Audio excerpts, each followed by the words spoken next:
கிறிஸ்துவுக்குள் மிகவும் பிரியமான என் அன்பு தேவனுடைய பிள்ளைகளே, ஆண்டவராகிய இயேசுவின் நாமத்தில் உங்களை வாழ்த்தி வரவேற்கிறேன். இந்த நாளை தேவன் நமக்கு ஈவாக கொடுத்திருக்கிற ஒரு நாள். ஆண்டவரை துதிக்கணும், அவரை பாடணும், அவரை போற்றணும், அவருடைய சமூகத்தில் ஜெபிக்கணும். இது நமக்கு தேவன் கொடுத்திருக்கிற கட்டளை. எனவே இந்த நாளில் சோர்ந்து போகாதீங்க, உற்சாகமாக ஆண்டவரை துதித்து மகிமைப்படுத்த போகிறோம். இப்பொழுது ஒரு பாடலை பாடுவோம். சகல ஜனங்களே கை கொட்டி தேவனை கம்பீர சத்தத்தோடு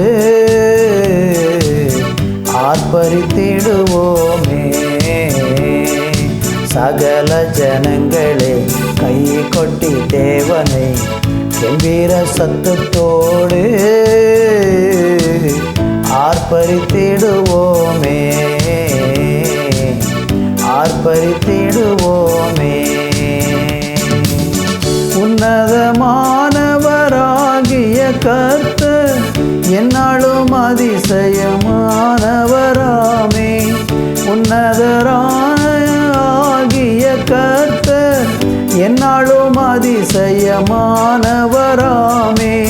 மண்ணெங்கும் மகத்துவமான ராஜாவா, மண்ணெங்கும் மகத்துவமான ராஜாவா, மகிழ்ந்து பாடிடுவோ, மகிழ்ந்து பாடிடுவோ. சகல ஜனங்களே கை கொட்டி தேவனை கம்பீர சத்தத்தோடு ஆர்ப்பரித்திடுவோமே, ஆர்ப்பரித்திடுவோமே. சகல ஜனங்களே கை கொட்டி தேவனை கம்பீர சத்தத்தோடு ஆர்ப்பரித்திடுவோமே,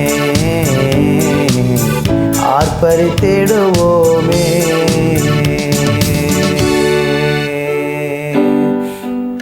ஆண்டவரே உமக்கு ஸ்தோத்திரம், ஆண்டவரே உமக்கு ஸ்தோத்திரம். இந்த நாளிலே நாங்கள் எல்லாரும் சேர்ந்து கர்த்தரை துதிக்கிறோப்பா. உங்களை துதிக்கும் போது, உங்களை போற்றும் போது, உங்களை புகழும் போது எங்கள் வாழ்க்கையில் ஒரு விடுதலை வருகிறது, அற்புதம் நடக்கிறது, அதிசயம் நடக்கிறது. என் தேவன் சர்வ வல்லமை உள்ள தேவன், என் தேவன் ஜீவன் உள்ள தேவன், என் தேவன் மகிமை நிறைந்த தேவன். உங்கள் கரத்தில் எங்களை எல்லாரும் அர்ப்பணிக்கிறோம். இந்த வேளையில் ஆண்டவரே, யாரெல்லாம் மனம் சோர்ந்து போய், மனம் தளர்ந்து போய், அல்லேலூயா கவலையோடு இருக்கிறாங்களோ அவங்கள நீங்கள் தொடுங்கப்பா, தொடுங்கப்பா, தொடுங்கப்பா. உங்கள் வல்லமை இறங்கட்டுமப்பா, சுகம் உண்டாகட்டுமப்பா, அற்புதங்கள் நடக்கட்டும் இயேசுவே. ஆண்டவருடைய பிரசன்னம் ஒவ்வொருவரை மூடட்டும் என்று ஜெபிக்கிறேன். இந்த நாள் முழுவதும் எங்களுக்கு ஆசீர்வாதமான நாளாக இருக்க கிருபை தாரும். இயேசுவின் நாமத்தில் பிதாவே, ஆமேன், ஆமேன். தேவனுடைய பிள்ளைகளே, சங்கீதம் 47:1-2 வசனங்களை வாசிக்கிறேன். சகல ஜனங்களே கைகொட்டி தேவனுக்கு முன்பாக கம்பீர சத்தமாய் ஆர்ப்பரியுங்கள். உன்னதமானவராகிய கர்த்தர் பயங்கரமானவரும் பூமி மீதெங்கும் மகத்துவமான ராஜாவுமாய் இருக்கிறார். அன்பு தேவனுடைய பிள்ளைகளே, வேத வசனம் சொல்லுகிறது, பூமியில் உள்ள சகல ஜனங்களும் தேவனுக்கு முன்பாக அவரை ஆர்ப்பரிக்க வேண்டுமா?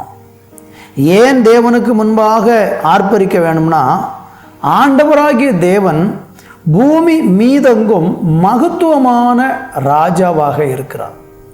இந்த உலகத்தில் உயர்ந்த ஒரு தேவன், உயர்ந்தவரும் உன்னதமானவரும் ஆகிய தேவன், எல்லா மனிதர்களாலும் புகழப்படத்தக்கவரும் போற்றப்படத்தக்கவரும் ஆகிய தேவன் என்று சொன்னாலே அவர் நம்முடைய ஆண்டவராகிய கர்த்தர் ஒருவரே.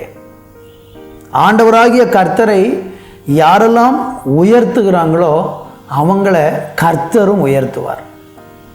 தேவனை எந்த சூழ்நிலையிலும், எந்த இடத்திலும், எந்த சந்தர்ப்பத்திலும் தேவனை உயர்த்துவதற்கு நீங்கள் மறக்கக்கூடாது.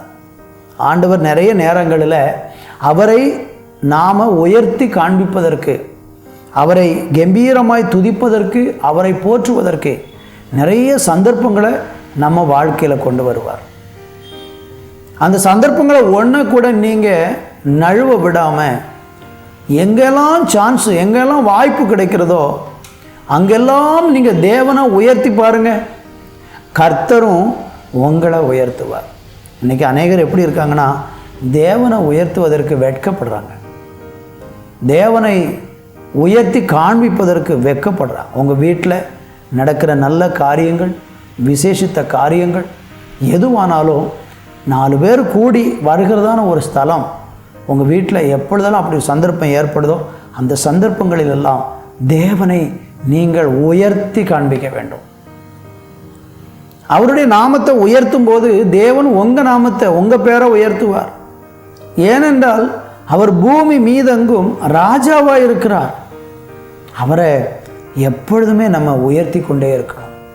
வேத புஸ்தகத்தில் நம்ம படிச்சிங்கன்னா தானியேல் தேவனை எல்லா சந்தர்ப்பங்களும் உயர்த்தி கொண்டே இருந்தார். ஜெபிக்கக்கூடாதுன்னு சொன்னாங்க, ஆனாலும் ஜெபிச்சார். அவர் தேவனை உயர்த்தினார். அதனால் தேவன் என்ன செஞ்சார்னா, அவருக்கு ஒரு இக்கட்டு வந்து அவரை சிங்கிக்கவியில் போட்ட போதும் தேவன் அங்கிருந்து தானியேலை உயர்த்தினார்.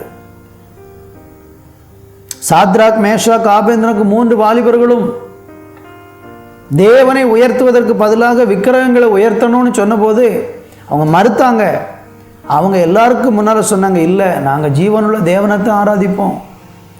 தேவனை உயர்த்தினாங்க. கர்த்தர் அவங்களையும் உயர்த்தினார். நீங்கள் போகிற வருகிற இடங்களில் எல்லாம் தேவனை உயர்த்தி பேசுங்க, உயர்த்தி சொல்லுங்கள், உயர்த்தி காண்பீங்க. உங்கள் வாழ்க்கை குறித்து ஒருத்தங்க நலன் விசாரித்தா கூட அங்கே தேவனை உயர்த்துங்க. ஆண்டவருடைய கிருபையினால் நான் சுகமாக இருக்கிறேன்னு சொல்லுங்கள். தேவனை உயர்த்துங்க. பேச்சில் எல்லாத்துலேயும் தேவனையே உயர்த்தி காண்பிச்சு பாருங்கள். உங்கள் வாழ்க்கையில் எப்பொழுதெல்லாம் ஒரு குறை வருகிறதோ, ஒரு இக்கட்டு வருகிறதோ, அப்பமெல்லாம் தேவன் உங்களையும் மற்றவங்க முன்னால் உயர்த்தி காண்பிப்பார்.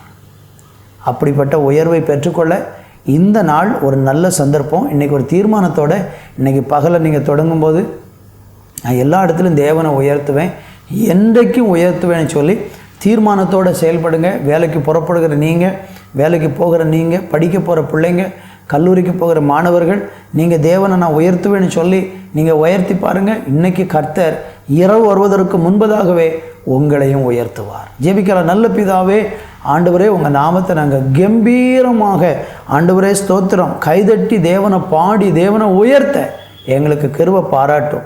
அதன் மூலம் எங்கள் வாழ்க்கை உயர்த்தப்பட கிருபை செய். இயேசுவின் நாமத்தில் பிதாவே, ஆமேன், ஆமேன்.